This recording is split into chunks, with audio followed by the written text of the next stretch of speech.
네, 미국 투어에서 미국 3대 버거가 어디냐고 자꾸 물어보시는데 네. 3대 버거 하면 딱 그거 아니에요? 뭐예요? 맥도날드, 버거킹, 맘스터치. 네, 세 개지 뭐. 아 그래요? 모르겠어. 하여튼 3대 버거 간대요. 네. 네, 그러니까 맥도날드는 또 그 치즈버거. 네. 네, 그거 맛있습니다. 코파치. 코파치가 뭐예요? 쿼터 파운드 치즈버거. 네, 와. 그게 이제 제일 맛있어. 오. 네, 그냥 오리지널 치즈도 맛있고 아니면 네. 이제 코파치 맛있고. 되게 멋있다. 버거킹은 와퍼죠, 와퍼. 네. 와퍼. 와퍼 중에도 뭐 있는데 이거 기억이 안 나네. 그거 있고 롯데리아 이제 새우버거. 네, 거기 맛있어. 아 요즘 라이스버거 안 나오죠? 라이스버거는 요즘 안 나오지. 예. 자, 그러면 오늘 이 시간은 우리 이경민 팀장 모시고 우리 시장에 부장입니다, 대한 부장. 네. 부장님, 네. 대신증권의 리서치 부장님 모시고 네, 이 투자 전략 이야기 한번 좀 나눠볼까 싶습니다. 어서 오십시오. 예, 어서 오세요. 안녕하십니까. 네, 네, 부장님 어서 안녕하십니까. 오십시오. 우리 여의도의 노스트라다무스. 아닙니다. 젠틀맨. 아닙니다. 네. 그 누구죠? 누구야? 그 미국 배우 중에 진짜 왜 그 약간 나이 들었는데 멋있는 사람 하나 있잖아. 네. 그 오션스 11도 나오고. 아직 솔로인 분. 아직 솔로인지 모르겠는데. 네, 하여튼 그분 되게 멋있는데. 네. 나는 우리 부장님 볼 때마다 항상 그분 생각이 납니다. 감사합니다. 네. 제가 찾을 테니까 진행. 있는데 하여튼. 네. 하여튼 우리 이경민 부장님과 함께 일단 한국 시장 네. 꽤 좋게 보신 게 지금 이제 잘 그렇게 가고 있지 않았습니까? 네, 네, 그렇게 근데 가고 그때 있죠. 좋게 보셨던 이유가 지금 가는 이유랑 같아요? 아니면 사실 이유는 좀 다른데 그냥 맞은 거예요? 저희가 말씀드렸던 이유 중에 하나는 조지 클루니 맞아요. 조지 클루니. 예, 감사합니다. 조지 클루니. 예. 저희가 강세로 간다는 말씀드렸던 이유는 미국 이외 지역들의 경기 부양 정책 그리고 경기 회복 그로 인한 달러 약세 미국은 경기가 둔화될 수밖에 없지만 난 US 쪽 모멘텀들이 시장을 끌어갈 거다라고 생각을 했었는데 좀 더 세졌다라고 생각을 하고 있어요. 네. 저희가 원래 예상했던 거는 하반기쯤에 관세 정책이 올 거라고 보고 있어서 네. 상반기에 좀 3천까지 갔다 쉴 거라고 봤는데 네. 관세가 너무 빨리 왔죠. 2월부터 관세가 들어왔고 4월에 관세 쇼크가 있었고 그래서 요즘 많이 말씀드린 것은 작용 반작용처럼 네. 예상치 못했던 악재가 빵 터지니까 거기에 대응하기 위한 난 US 쪽들이 경기 부양 정책이라든지 금리 인하가 좀 더 세졌다라고 보는 거죠. 그렇게 된다면 저희가 원래 예상했던 것보다 유동성 규모는 더 커졌고 유동성 모멘텀은 더 커졌고 거기다가 이제 한국도 정권이 교체되면서 네. 금리 인하, 추경, 2차 추경까지 준비하고 있는 그림이라서 원래는 저희가 상고하저를 봤었는데 3분기에 조금 쉴 수는 있겠지만 내년 상반기까지는 좀 상당히 좀 더 많이 열어놓을 수 있다라는 말씀을 많이 드리고 있고요.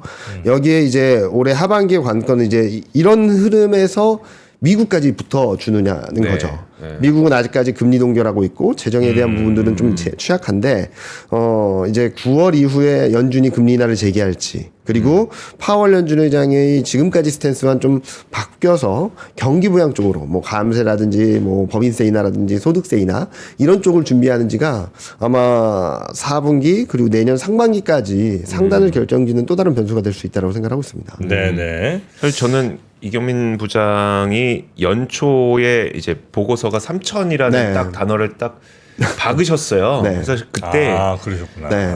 그때 사실 증권가에서 반향이 컸어요. 네. 그러니까 3천이 무슨 진짜 저 어그로 끈다 약간 이런 거였었는데 그러고 제또 3천 얘기한다. 맞아요.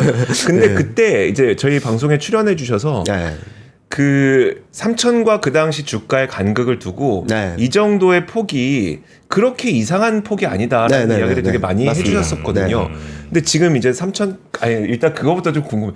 그때 주변에서 좀 말 많았었죠. 그쵸. 3천이 갈 수 있다고 생각해서 적은 네, 거냐. 뭐 너무 높은 거 아니냐라고 네. 하셨는데 저희가 올해 하반기 전망을 하면서는 3,150에서 3,200까지 올해까지 가고 내년에 역사적 네. 고점을 넘어설 수 있다라는 말씀을 드렸더니 너무 낮은 거 아니냐고 이제는 또 말씀을 하시더라고요. 다이렉트로 3,500 갈 수 있는 거 아니에요? 막 그런 말씀도 하시고 그래서 좀 당황스럽긴 한데 저희는 큰 흐름에 있어서 뭐 로지컬 흐름 상승 동력이 바뀌었다라기보다는 좀 더 세졌다라고 보는 거고 원래 약재로 생각했던 게 4월 달에 먼저 들어와서 네. 오히려 조정받을 수 있는 악재가 좀 먼저 선반영됐다라고 생각하는데 솔직히 말씀드리면 2280에서 3000을 다이렉트로 갈 줄은 저도 이렇게 빠르게 갈 줄은 좀 몰랐었습니다. 네, 진짜로. 네. 저도 2280 갔을 때는 좀 이렇게 되면 하반기나 가야지 3000 갈 수 있겠다라고 네. 생각을 했는데 너무 세게 움직여서 좀 저희도 그렇긴 한데 그래도 좀 당황스럽긴 하죠. 네, 너무 강한 거 아닌가라는 근데 생각을 어쨌든 거죠. 그렇게 말씀하셨던 분들이 이제 쏙 들어갔으니까 네, 뭐 네. 비아냥거리고 막 이런 분들 다 아유, 쏙 아닙니다. 들어갔으니까. 근데 네. 지금 상황이 좀 중요할 것 같은데요. 네. 지금 이제 막 중동발 리스크나 네, 네. 이런 것들이 생기고 있는데 요런 그 리스크들이 하반기 전망하는데 어떤 변수로 작용을 해요, 안 해요? 일단은 노이즈라고 생각하고 있고요. 단기 조정의 빌미는 될 수 있어도 방향성을 바꾸진 않는다라고 생각하고 있어요. 이거는 저희 원자재 담당하는 최진영 연구원하고도 얘기했던 부분인데 네. 그 친구가 얘기한 거는 이거는 이란이 무조건 지는 싸움이다. 네. 그래서 힘의 논리에 있어서 너무 압도적으로 약하기 때문에 네. 뭔가 액션을 취하기는 불가능하다. 최근 나오는 얘기는 호르무즈 해협 얘기가 나오고 있는데 이걸 하게 된다면 진짜로 미국이 개입할 수밖에 없는 그리고 우방국이고 이란에서 원유를 제일 많이 사주는 중국도 불편한 신기를 내비칠 수밖에 없는 수단이기 때문에 이건 최악의 상황이 가는 거긴 한데 네. 길진 않을 거고 짧게 갈 거다. 그래서 최진영 연구원이 그래서 너 상단은 얼마야? 그랬더니 75달러라는 거예요. 다 왔네요? 네, 그래서 그 이상은 오버슈팅이죠. 그 이상으로 가는 거는 좀 단기 오버슈팅이지 추세적으로 올라가는 그림은 안 나온다. 그리고 기본적으로 원유 수급 구조를 보면은 여전히 공급 초과 국면이기 때문에 지금 이 상황에서 이 80달러, 75달러 이상을 유가를 유지하는 거는 장기화되진 않을 거다. 기본적으로는 55에서 75달러를 놓고 75달러 이상은 오버슈팅, 오히려 매도해야 되는 기회고 이게 60달러 밑으로 내려가면 좀 매수해도 되는 기회라고 보는 거 맞지. 이게 유가 방향성을 바꾸진 않을 거다라는 얘기를 계속 하고 있고요. 저도 그 부분에 대해서는 적극 동조하고 네. 있습니다. 혹시 그분은 이 상황의 이 이벤트의 종료에 대해서 종료를 뭘로 볼 거냐가 좀 다를 수 있잖아요. 예를 네. 들면 이스라엘이 그냥 공격을 중단하는 거를 종료로 볼 수도 있고 아니면 아예 이란의 체제를 한번 바꾸는 것까지 지금 시도하려고 하는 것 같기도 해서 네. 그걸 이제 그 상황 그걸 이제 상황 종료로 볼 수도 있고 뭐 어떤 상황 종료가 됐던 네. 최악의 상황은 아니라는 거죠. 지금 상황이 네, 그러니까 지금 상황이 그러니까 더 나빠질 건 없다. 네, 이스라엘하고 이란 분쟁이 이번이 처음은 아니잖아요. 예. 작년 10월에도 있었고 네네. 계속 반복되었던 상황인데 그러다 보니까 시장에서도 어느 정도 선반영을 했던 부분들이 있었고 두 번째로는 지금 상황이 이전보다는 더 격화되긴 했지만 오히려 해결되는 방안. 예를 들면은 말씀하셨던 이란이 항복을 한다든지 네. 이스라엘이 공격을 중단한다든지 어찌됐든 간에 이게 해결되는 국면으로 더 가까워지는 거라서 저희가 보기에는 최악의 상황은 지금 지나고 있다라고 생각을 하고 있습니다. 네.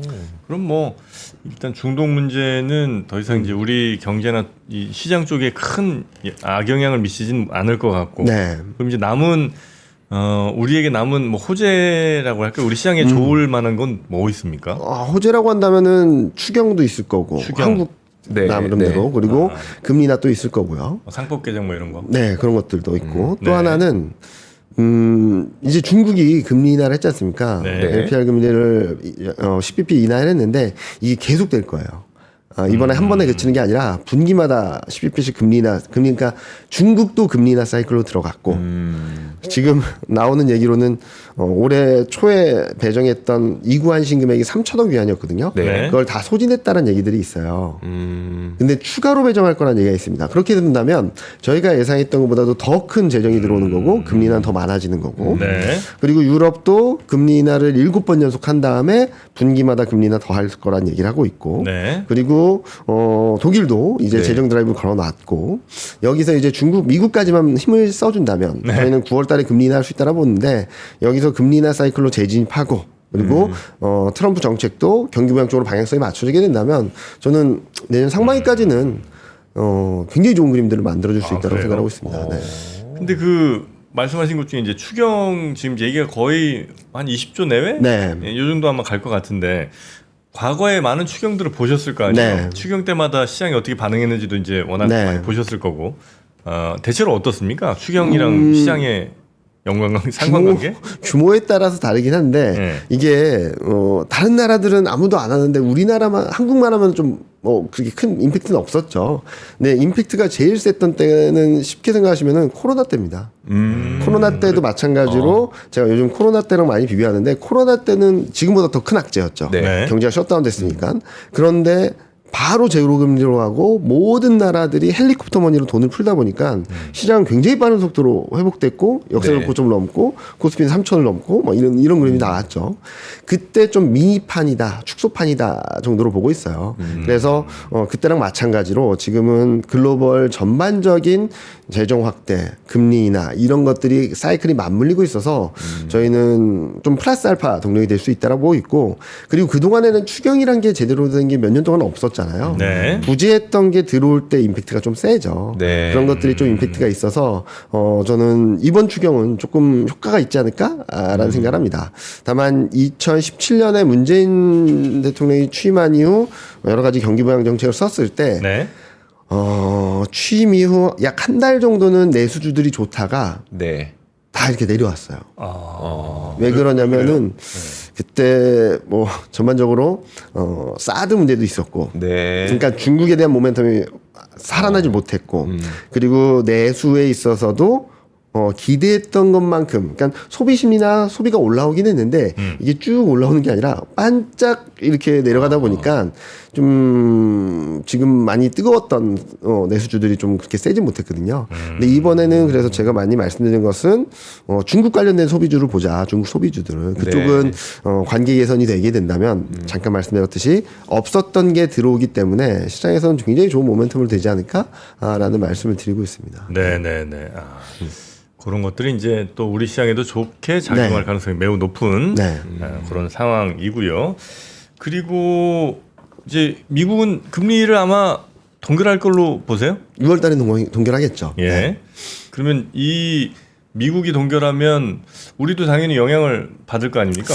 그렇게 받지는 않을 것 같아요. 아, 그래요? 네. 한국은 금리가 물가가 좀 낮아져 있고 네. 또 하나는 한국이 그동안 금리 인하를 되게 주저주저했던 이유는 원달러 때문이었어요.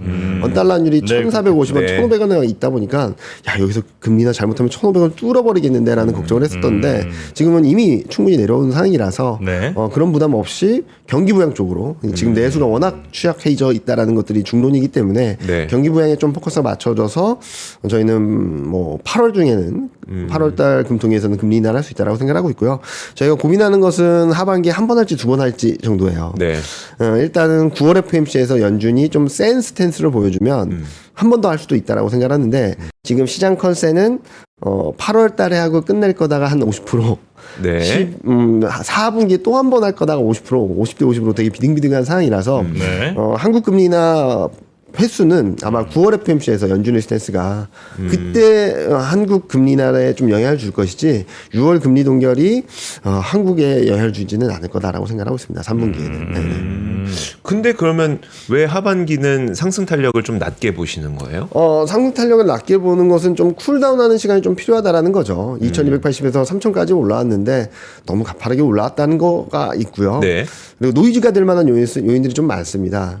첫 번째로는 7월 이제 초가 되면은 이제 무역 협상 90일 한도가 지나가게 되고 상호 관세의 네. 마감일이 협상 마감일이 7월 9일이죠. 네. 그리고 이제 8월 12일이 되면 이제 중국과의 무역 협상 시한도 90일이 도래하게 되고 그리고 9월 FMC를 앞두고 어떤 스탠스를 보여줄지 좀 봐야 될 것 같고 그리고 지금 6월, 7월 물가 전망을 보면 좀 반등한다는 전망은 들어와 있는데 경기는 계속적으로 좀 둔화될 거라고 보고 있거든요. 미국 쪽이. 네. 그렇게 되면 미국 쪽은 세게 움직이기보다는 좀 박스권 등락을 보이는 가운데 이런 결과에 따라서 출렁이는 모습들을 좀 보여줄 수 있다라고 생각하고 있어서 지금 추세적인 흐름들을 보이는 것은 맞지만 2280에서 3000 왔으면은 720포인트 올라가는 거거든요.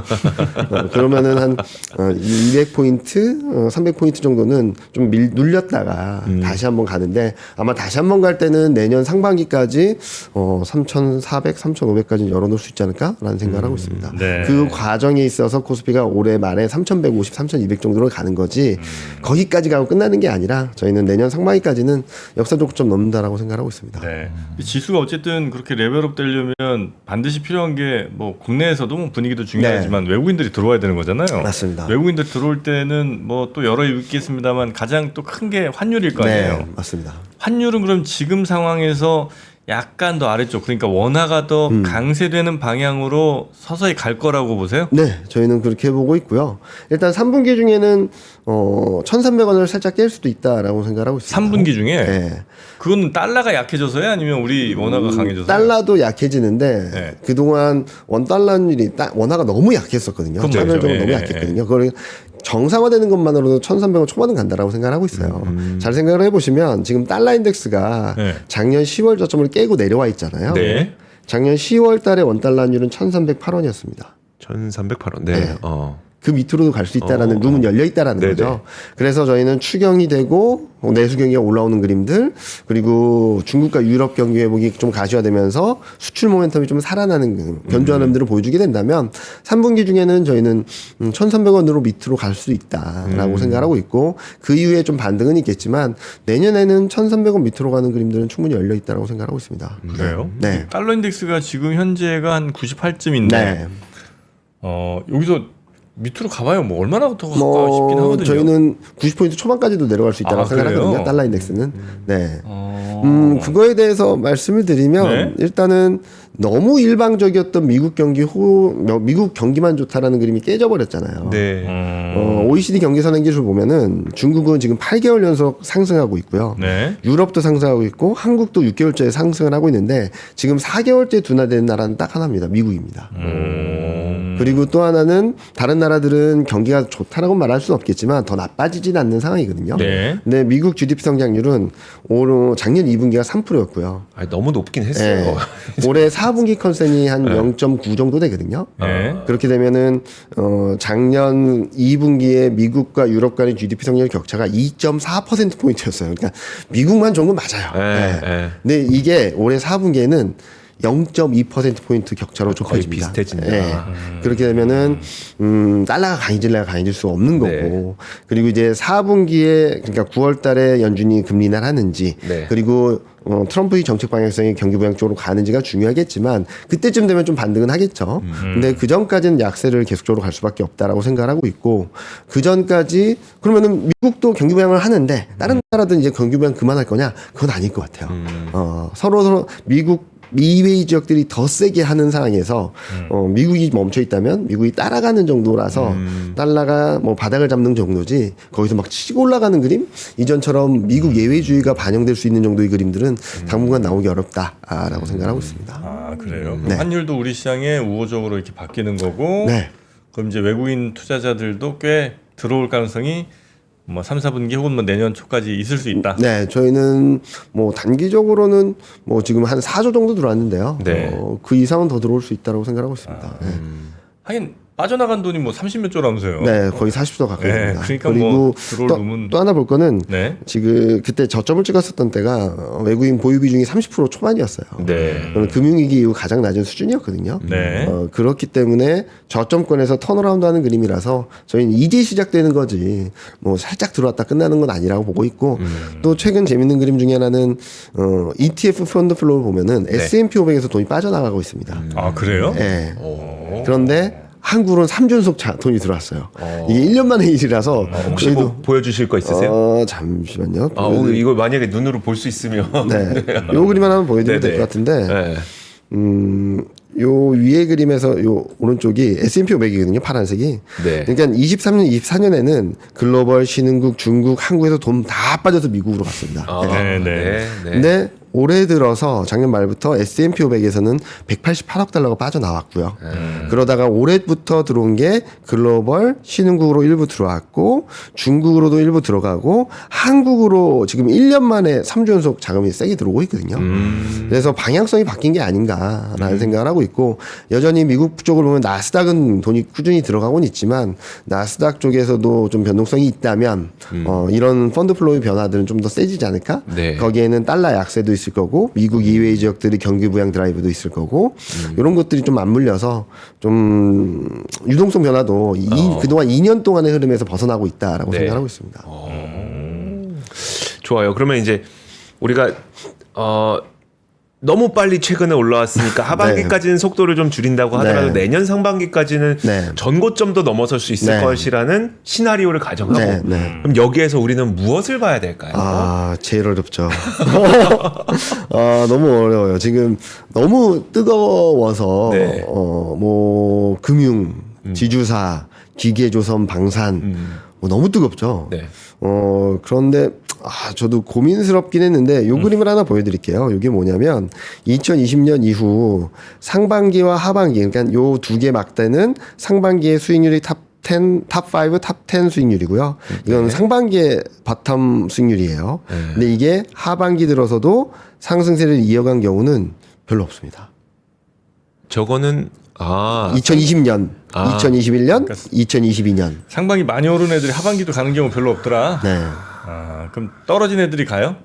떨어지는 애들 중에서도 가는 애들은 하반기 실적이 레벨업 될 것이라는 전망이 들어와 있는 애들이 후보군이 될 수는 있어요. 네. 그래서 그렇다고 해서 여기 보시면은 그냥 무작정 올라가는 건 아니에요. 마이너스였던 게 플러스. 그러니까 이게 코스피 대비 수익률이라서 네. 좀 다르게 보셔야 되는데 이게 플러스 반전하는 경우도 있지만 마이너스를 지속하는 경우도 있거든요. 그래서 무조건 그러니까 하반기는 강세 업종 되게 셌던 업종들 중에서는 좀 옥석 가리기 하거나 좀 기대치를 좀 톤다운할 필요가 있겠고 네. 상반기 못했던 애들 중에서는 좀 확실한 애들 위주로 좀 슬림하게 나가는 게 맞지 않을까라는 말씀을 많이 드리고 있습니다. 네. 그렇게 말씀드리면은 왜 자꾸 넌 또 요즘 잘 나가는 애들 관심도 없고 왜 저기 밑에 있는 애들 관심 두냐라고 하시는데 그럴 때마다 많이 말씀드리는 것은 한 달 반, 두 달 전에 어느 누구도 금융주 사람 말 안 했을 거거든요. 그렇긴 하죠. 지주사 사람 말도 안 했을 거고. 네. 제가 1월 초에 어디 가서 뭐 하나만 찍어주세요. 뭐 그랬을 때 뭐 전반적으로 반도체 이런 것들 말씀드렸다가 그거 말고 뭐 좋은 거 뭐 있어요. 그랬더니 그때 건설주 얘기했다가 되게 와, 그때 그랬거든요. 건설주 얘기했으면 네. 진짜 네, 많이 혼났죠. 그리고 뭐 좀 말씀을 드리면은 뭐 2년 전에 조선주 사자 그랬으면 또 많이 그랬겠죠. 네. 저는 큰 대세 상승장이 열렸다라고 생각하고 있어서 지금은 순환매 차원에서라도 네. 눌려있던 애들이 좀 올라올 수 있는 룸이 더 크다라고 생각하고 있어요. 그렇다고 해서 정책 수혜주라든지 이런 애들이 뭐 꺾인다라는 게 아니라 올 상반기에 그냥 압도적으로 시장을 이겼다면 네. 시장을 끌고 가는 힘이 있다 하더라도 시장을 그 정도의 압도적으로 끌고 가는 힘, 아웃퍼폼하는 힘은 좀 약해지고 반대로 밑에 있던 업종들이 조금 올라와 주는 그림들이 나오지 않을까라는 생각을 하고 있는 건데 그래서 저희가 하반기 그리고 내년까지 이익 개선 기여도를 봤는데요. 네. 요 그림을 한번 보시면은 이익 개선 기여도가 이렇게 뒤집어지는 그러니까 네. 이익 개선 기여도가 상위 5%, 상위 10%, 영업이익 개선 기여도가 하위 12, 하위 5위를 보면은 평균적 수익률을 보면은 뭐 반기별로 보긴 했지만 영업이익 개선 기여도가 높은 업종이 평균적으로 반기 평균으로 봤을 때는 사업전 4에서 7.1%포인트까지 코스피 대비 아웃퍼폼을 했거든요. 그러니까 이익 개선 기여도가 중요하다라는 거죠. 네. 그래서 저희가 뭐 실적도 수급 가격 메리트도 보고 그리고 뭐 이익 개선 기여도도 봤을 때 죄송합니다. 여기 보시면은 또 계속 이런 애들이 나와가지고 저 또 그런데 뭐야, 이게? 그러니까 상반기에 못했던 애들 중에 네. 하반기에 실적이 레벨업 될 거라고 전망치가 쉽게 되는 애들이에요.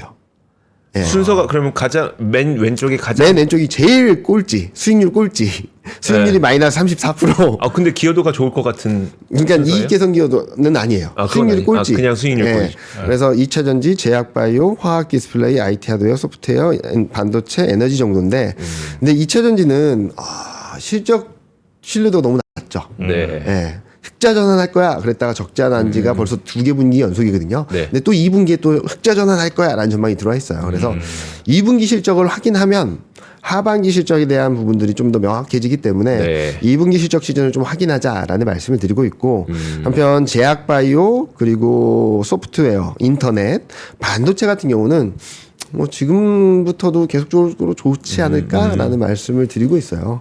그리고 많이들 걱정하시는 게 지금 보면은 이재명 정부의 정책을 보면은 지금 너무 자본시장 선진화법이랑 상법 개정에 오리엔티드되어 있거든요. 네. 공약을 보면 산업 정책도 굉장히 많습니다. 네. 근데 왜 지금 뭐 산업 정책 얘기는 거의 안 나오잖아요. 네. 그래서 저희가 왜 안 나올까를 고민해서 보면 요 그림을 보시면은 이재명 대통령의 비전이에요. 네. 보면은 이 단계인 것 같아요. 이 순서. 첫 번째는 회복. 네. 지금 하는 것들이죠. 네. 뭐 개혁이라든지 재난관리, 안전망 구축. 그 다음이 성장입니다. 네. 그러면은 반도체, AI, 바이오, 뭐 규제혁신, R&D, 메가시티 뭐 이런 쪽이겠죠. 네. 네.